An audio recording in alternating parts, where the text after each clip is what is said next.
Hello అండి అందరికీ. ఈ ప్లాంట్ ఏంటంటే సైకస్ ప్లాంట్.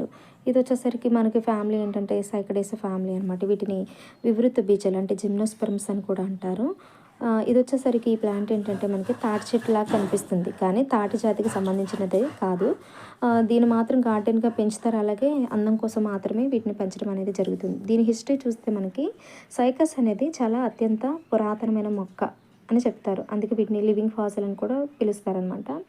దీని హిస్టరీ చూస్తే మనకి వరల్డ్ వైడ్‌గా 200 మిలియన్ ఇయర్స్‌గా కూడా పైగా ఇవైతే విస్తరించి ఉంటాయి. అలాగే సైకస్ మొక్కలు డైనోసార్ల కాలం నాటి నుంచి కూడా అవి అయితే జీవిస్తూ ఉన్నాయన్నమాట. దీని ఆకులు వచ్చేసరికి మనకి ఎలా ఉంటాయంటే ఈక ఆకారపు ఆకులు కలిగి ఉంటాయి. అంటే తాటి ఆకులు ఎలా ఉంటాయో అలాగే ఉంటాయన్నమాట.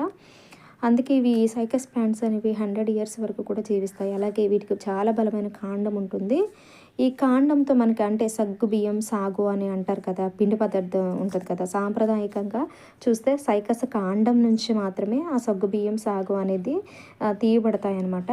ఈ మొక్కలోని అన్ని భాగాలు విషపూరితమైనవే కాబట్టి వాటిని ఏం చేస్తారంటే తినడానికి ముందు అంటే మనకు ఆ పదార్థాలు తయారు చేయడానికి ముందు విష పదార్థాలన్నిటిని తొలగించి చాలా క్లీన్ చేసి అంటే శుద్ధి ప్రక్రియ చేస్తారనమాట. తర్వాత వాటిని తీయడం అనేది జరుగుతుంది.